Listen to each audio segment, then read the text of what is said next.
Good morning. Today we're going to be taking a look at Chapter 3 of our textbook. And one of the things that I want to mention before we even discuss Chapter 3 is perhaps just a bit of a summarization of what we've done already in Chapter 1 and Chapter 2. In Chapter 1, the primary focus was the Columbian Exchange. In Chapter 2, we moved away from just the Spanish experience in the New World and began to take a closer look at some of the other empires that would compete. So we began with a discussion of what the French were up to, the Dutch, and some of the Scandinavian peoples, including the Swedish. But then, of course, we focused squarely on the English experience. And we saw how, while the English were really one of the last to kind of get out of the gate of exploration and establish permanent settlements in the New World, that the foundation they laid would be a permanent one, and one that would wind up being more successful than all the other empires combined in at least some senses.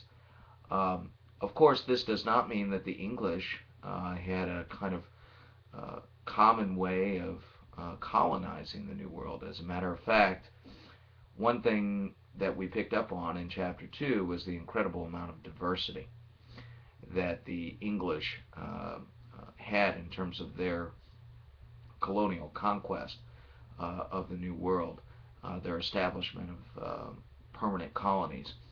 And we saw this particularly when we compared the Chesapeake region in the south with the New England region in the north.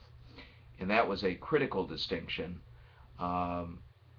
because it not only explains some of the diversity of colonial settlements, but it also will contribute over time to the north-south divide that will be so critical to the study of American history. And so it's important to see those differences right off the top. Chapter 3 for today is basically moving in the direction of how do we get the rest of the English colonies, and perhaps more importantly, how does England vie for control of North America with other imperial rivals, particularly the Spanish, but most importantly, the French. And one of the things that this chapter does well is that it gives you a kind of sense of the mood of the times. That is to say, when we are talking about the 17th and 18th centuries, at least the beginning of the 18th century, what was the mood in terms of the average English colonist? And as we will see, the mood was one of fear. Fear that they would be overwhelmed by the French, and in some cases this took the form of the fear manifesting itself as a fear of the devil or evil.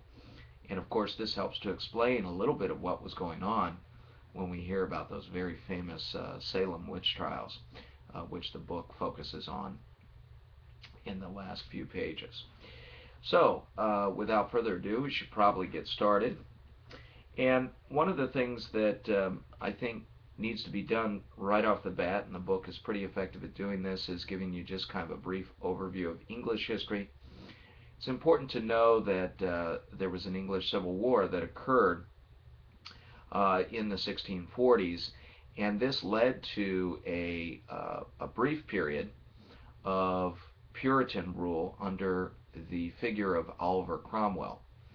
This didn't last very long, and eventually the crown was restored, Charles II.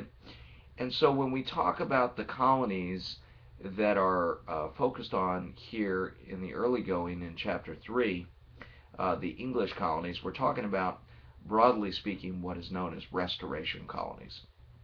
And the Restoration has to do with Charles II coming back to the crown and having a little bit more control, royal control, over what's happening in the New World. If you'll recall from last chapter, when we talked about Jamestown, when we talked about Plymouth, and even when we talked about the Puritans kind of streaming in the 1630s rather, we were talking about colonial ventures that were privately sponsored. They were given charters by the king, but they were privately sponsored endeavors, and it was only later that the crown tried to establish control. As we will see with these restoration colonies, there is a little bit more royal control from the get-go, primarily because a lot of these colonies will be proprietorships, which means they are grants of land in the New World to particular individuals, aristocrats. And that is certainly what we see when it comes to the development of Carolina. And so the Carolina experience is one that is shaped by the proprietorship program. That is to say that an individual grant was given by Charles II to 8 of his supporters, and they created the colony of Carolina. Carolina also relied on the headright system to try and bring about immigration to the colony and to fill the need for labor. In South Carolina, we will see that the system of slavery that was developed on some of the Caribbean islands of the English, particularly Barbados, will become a prominent feature of that colony. South Carolina will be tied to slavery a lot more than any of the other colonies we've discussed so far. It is interesting to realize that both South and North Carolina were distinctive in the sense that they had very different organization from the beginning. Much more of a plantation style economy, even more so than Virginia, which we discussed in the last chapter. They focused primarily on timber products, livestock, and later rice. And it will be in South Carolina in particular that we'll get the very important port city of Charleston. And of course, in North Carolina, we will have kind of a bit of an imitation of what's going on in Virginia with the tobacco. But again, it's good to think of the Carolinas as very much plantation, agriculture, slave-based societies, particularly in the South. Of course, other proprietary colonies that we might speak of would be colonies such as New York and New Jersey. And of course, it will be New York that will be snatched up from the Dutch by the Duke of York, and this will be, by and large, kind of a peaceful transfer between the Dutch and the English.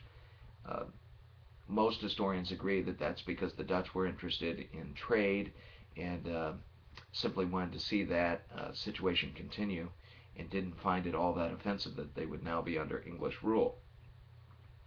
New Jersey, a bit of a different experience, but generally speaking, also going to be a very commercial colony, although there will be quite a bit of agriculture going on as well. Perhaps one of the most interesting colonies, and one that will be very important when we consider kind of the quintessential middle colony, if you will, that'll be Pennsylvania. William Penn, who was a Quaker, will be given the plot that will become Pennsylvania as a place to set up a refuge for Quakers. And if you recall, earlier we had Maryland established as a refuge for Catholics, so we start to get more diversity here, even within the proprietorships that are developed in the Restoration period. It will be important to follow Pennsylvania and its development, because while it starts as Penn's holy experiment, one of the things we become very interested in when it comes to Pennsylvania will be its frame of government. And that will rely heavily upon a legislature that will be developed.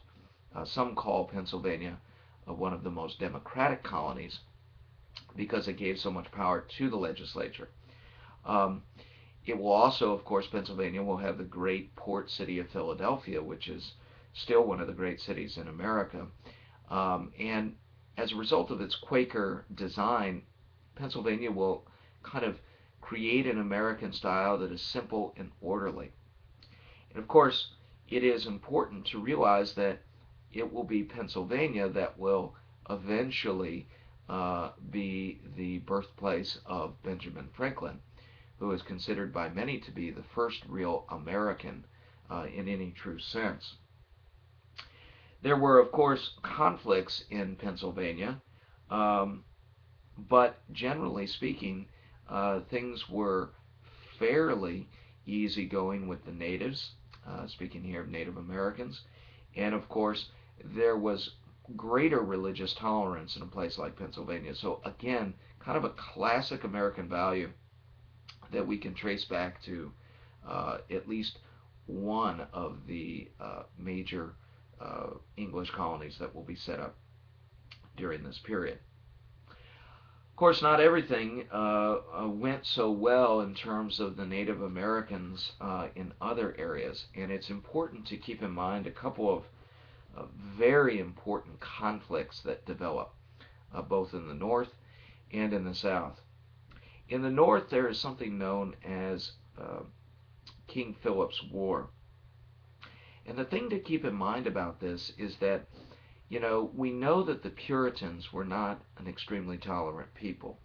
They may have left England for a sense of religious freedom in the New World, but they were not interested in extending religious toleration or religious freedom to others. We saw this in the case of Roger Williams and Anne Hutchison. And we know that dissent was simply not something that the Puritans were interested in entertaining. This, of course, extended also to the natives, the Native Americans. Um, the Puritans may have had the idea of conversion, at least initially, but that didn't last. And things became extremely violent. And there was a Native American named Metacom who will, essentially rebel against English rule in New England, causing King Philip's War, and it becomes extremely brutal. The English style of war, when it comes to dispatching with the natives, will be even remarked on by the Native Americans themselves, who, did know something about savagery. I mean, Native American conflict was not always, conducted with much rule or regulation. It could be quite savage, but the English became even more savage in their way of war. And the thing to keep in mind with King Philip's War is that it was an absolutely, as the book puts it, by primary, quoting a primary source, a skulking way of war, which means it was just absolutely base and disgusting what went on in King Philip's War. It was a real massacre, both ways, but particularly in how the English dealt with the Native Americans. The one thing to say about King Philip's War is that it pretty much ends any form of Indian resistance in New England. If we go further south, things become even more interesting because we see that there is great internal conflict. One of the things that had been going on in the South was the continuous introduction into a place like Virginia of indentured servants. Of course, the idea was if an indentured servant could survive, and that was always questionable early on because of the climate, but if they survived, if they, were able to serve out their term of indenture, anywhere from 7 to 11 years, something on that order, then it was expected that they could go west and they could get land of their own, and, of course, the process would simply repeat itself, generation after generation. Well, that became a problem with the Native Americans, who did not want to see the English colony expand. And so some of the indentured servants of Virginia that were now free um, kind of took up under the banner of a guy named Nathaniel Bacon. And their whole point was to force the governor of Virginia, William Berkeley, to basically supply them with the resources necessary to displace the Native Americans. Well, the governor was not interested in that. He didn't want to sow the seeds of too much conflict with the Native Americans, and so he refused. And as a result, we had what was known as Bacon's Rebellion. Nathaniel Bacon and his crew actually turned on the governor. They marched on Jamestown. They burnt it to the ground, and it became a extremely important event in not only Virginian history but American history, because not only do you have in this year 1676, which is 100 years prior to the Declaration of Independence during the Revolutionary War, not only do you have this very powerful independent streak where people feel that it's within their right to take out their leaders and to overturn the government, but on top of that, you had this idea that, whoa, maybe indentured servitude is not the way to go, particularly in the South, where you have so much plantation agriculture. If you recall, we mentioned the Carolinas earlier. So, what does all this amount to? Well, Bacon's rebellion failed. Nathaniel Bacon actually died a pretty horrible death, a dysentery or something to that effect, and so Nathaniel Bacon's rebellion died out, actually fairly quickly. But it left a lasting imprint, and a lot of historians have said that this is really the time when the South becomes even more heavily identified with slavery, because the notion was that labor should be kind of owned, if you will, for an entire lifetime. So instead of having indentured servants who would eventually be free, the idea was to have slaves who would never be free. And as tragic and as crass as that sounds, that is very much the reality that we see in the South. Now, the colonies, the English colonies, were taking off, and they were taking off in so many different directions. But one of the unifying threads was that, of course, trade was so essential. And of course, the idea of the colonies becoming trading partners with the mother country makes perfect sense when you consider the imperial ambitions of people in England, and then later what we will call Great Britain. And yet, the colonies are 3,000 miles away, and the colonies are, of course, very diverse, and the colonies are moving in all different kinds of directions, and as we just saw with Bacon's Rebellion in Virginia, they're not always interested in following rules. And so, you do have kind of this out-of-control situation, but it's important to note that even during some very troubled times for England, say during the time of the Civil War and after, you will have an attempt by the English to create some semblance of order or regulation when it comes to trade. And so we can talk about the Navigation Act of 1660. We can talk about the Staple Act of 1663. We can talk about the Plantation Duty Act of 1663. The main thing to keep in mind with all this is that England is trying to establish a way for the colonies to only trade with the mother country, trying to control that trade so that the Dutch don't wind up getting some of the good stuff coming out of the English colonies, the Dutch being the great world traders of the time. Essentially, the mother country, England, did not want to see its colonies trading with other countries. They wanted to see the colonies trading with them.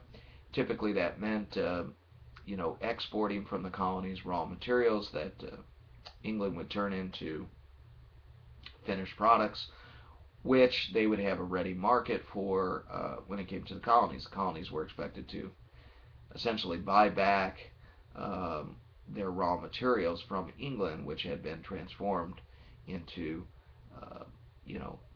finished products. And so the idea was that the colonies were always to play the subservient role of supplier, and they weren't really supposed to become self-sufficient. Instead, they were supposed to make sure that their prosperity really resulted in the prosperity of the mother country. As a result of trying to get the colonists to follow these rules, there were all kinds of committees and boards that were established. The Committee for the Trade and Plantations, also known as the Lords of Trade, and then, of course, eventually the Board of Trade. All this was regulation intended to try and get the colonies to comply. Even at the end of the 17th century, you will have a new Navigation Act which will be put into place. And then, of course, into the 18th century, you will get the Wool Act, the Hat Act, the Iron Act, the Molasses Act. All these acts coming very early in colonial history, way before we ever get into any of the trouble associated with the Revolutionary War. And it's just important for us to know that the plan had always been there for England to regulate the trade of the colonies.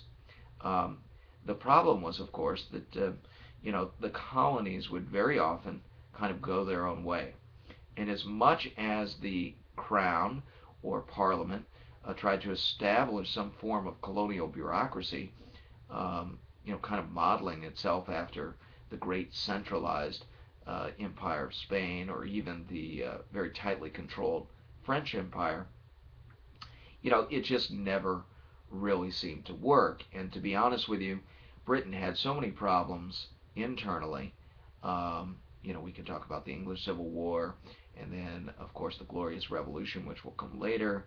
And we can also talk about, kind of endless wars with France. Because of this, England is never able to kind of exert real control over the colonies. But what I want you to remember is England is trying to have control over the colonies. That's the essential thing here. England is trying to have control over the colonies. They're just having a difficult time getting it done. The book says, local merchants and shippers did what they could to circumvent those provisions of the Navigation Acts that did cause them trouble. So essentially, one of the great attributes of early Americans, if you will, is to be kind of smugglers, bandits. And so there is this kind of criminal element that is in the basic DNA, if you will, of the American psyche, and it goes back to this colonial period. This idea of trying to get control also manifests itself politically. It's not just an economic thing. I mean, obviously, if you have political control, then you might have more economic control. And so the Crown did try to directly rule a place like Virginia. Eventually, it directly ruled New Hampshire. And then, of course, there was established under James II this Dominion of New England, which was supposed to create, the Dominion of New England was supposed to create administrative units similar to the viceroyalties of the Spanish Empire. So I want you to keep that in mind too. Here's the mother country trying to do an impression of the Spanish, and let me tell you, the Spanish were considered to be in league with the devil as far as the colonists were concerned. And so the idea that the mother country, their very countrymen 3,000 miles across the sea would be trying to imitate the Spanish in terms of control, that's going to cause some problems. And of course, internally there were problems in England. I mentioned the Glorious Revolution earlier. They had that English Civil War in the 1640s. Then, of course, you get the Restoration with Charles II. Then all of a sudden you get James II, and he appears to be going back to the behavior of Charles I, who was before the English Civil War. The guy lost his head, had it chopped off as a result of the Civil War. Well, instead of chopping off the head of James II, they decide to force him out, and as a result, they bring in William and Mary, who are going to be coming in from Holland, and they basically say, look, if you guys will come and rule England, um, that's great, but you have to essentially sign this Declaration of Rights. You cannot try and become an absolute monarch. We've had too much trouble with that in our history. And so England undergoes what becomes known as a, uh, a glorious revolution. In America, it's quite interesting because as a result of the Glorious Revolution, people in New England feel like it's an opportunity to overthrow the Dominion of New England, which was that new administrative unit that had been brought about under James II. So they do. They essentially get rid of the governor. They place him under arrest, and they justify it as being part of, you know, the spirit of the times, the spirit of the great glorious revolution that was happening in England. And I want you to remember that too. You know, I mean, the Americans are constantly taking, their cues from English history, suggesting that they have a right to have independence, that they have a right to be in charge of their own lives, that they have a right to determine who their leaders are. These are pretty bold claims, but they make it. There's also, of course, even a situation in New York known as Leslie's Rebellion, which is essentially the same kind of phenomenon. This idea of overthrowing, the colonial government. Eventually, you're going to have a situation where, once everything shakes out with the Glorious Revolution, the English are going to start to uh, establish a little bit more power over their colonies. But again, by and large, it's not going to be anything that the colonists cannot dispute. Um, so when we talk about this post-revolutionary settlement, there is a certain degree of returning control to England in terms of what the colonies are up to. But by and large, um, it's a project that remains incomplete. So when we talk about England having direct control over the colonies, it is more a dream than a reality. But it is a dream that never dies. It never dies in the minds of the royalists. It never dies in the minds of the parliamentarians. It never dies in the minds of the imperial bureaucrats that England is increasingly establishing. And this will be important because once France is dealt with by England, you're going to have a situation where the English are going to look to take control of the colonies. And of course, that will provide the impetus for the American Revolution. What is going on with the French? Well, the French, as we know, were essentially in North America in places that we would now think of as the Great Lakes in Canada, Louisiana, which of course was basically the Mississippi River Valley. And generally, the French had a very light footprint because they, were not very keen on the idea of anyone going to New France who wasn't Catholic. And of course, that limited the pool of people because most Catholics, who were in France didn't want to leave France. The ones who really wanted to leave were the Protestants, the Huguenots, but of course, the French wouldn't let them go. And so the French are never going to have the kinds of numbers that the English will. But they maintain good relations for the most part with the Native Americans, and they develop a very powerful fur trade. And they have the very unique experience of almost becoming assimilated in some cases with their trading posts into Native American societies. There's a lot of overlap. And as a result, the French will always find themselves with some pretty powerful Indian allies. And while the English will have some Indian allies too when it comes down to the showdown with France, by and large, it will be the French that will have the greater share. It's one of the reasons that later on, when we talk about the French and Indian War, that's the reason why it has its name in North America. It's important to realize that while we do talk a lot about European empires, the book is very good at talking about the empire of the Iroquois. Now, the Iroquois was a confederation, if you will, of many different tribes, but generally speaking, the Iroquois Confederation is quite interesting. They had a great league of peace, a grand council. They had a lot of the kind of administrative structures that we might associate with more European um, empires.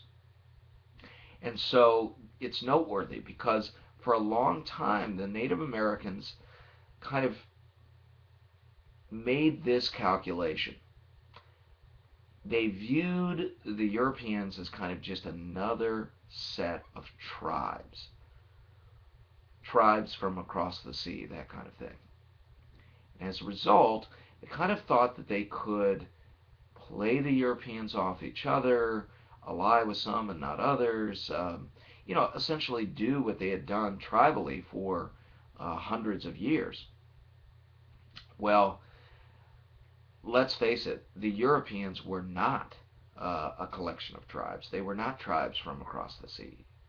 They were modern empires.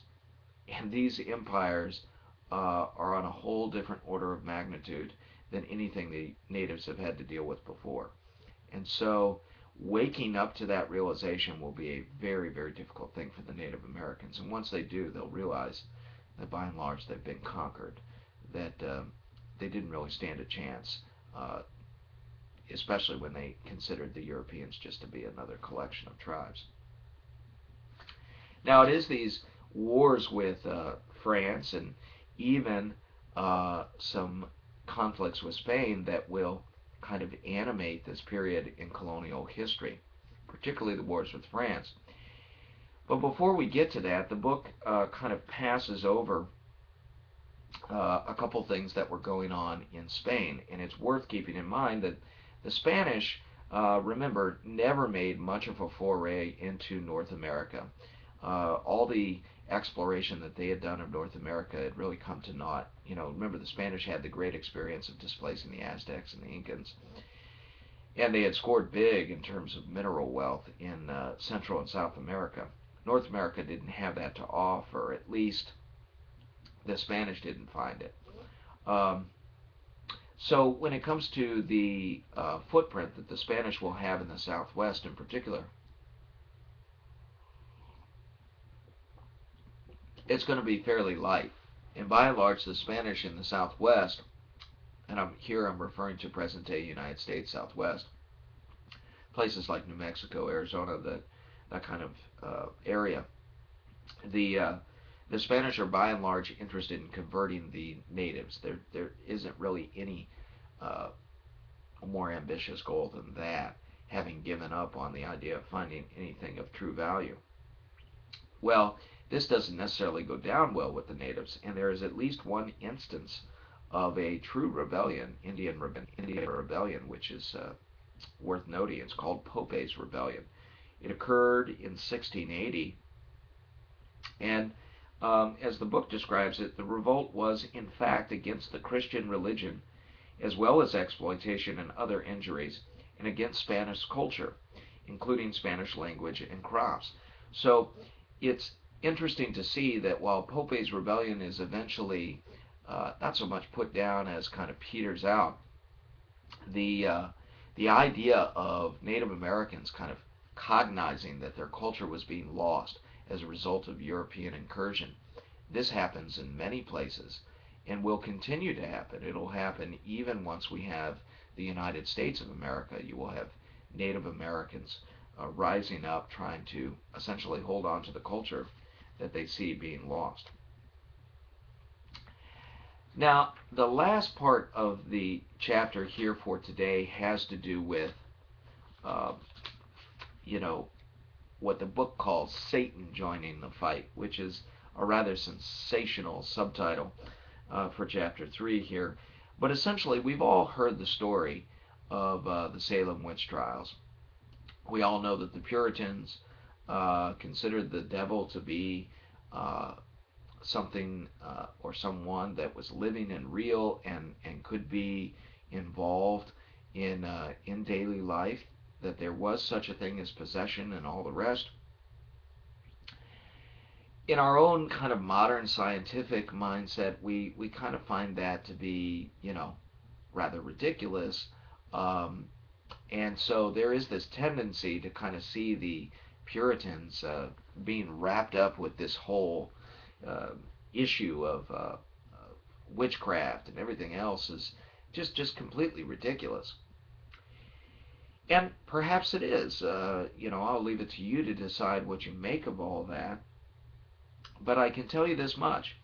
Because of the wars with France, and there will be four great wars that will occur before we have the end of what is known as the French and Indian War, which will be over in 1763, for about 100 years. And right around the turn of the 18th century, you'll have wars that will come very close to New England.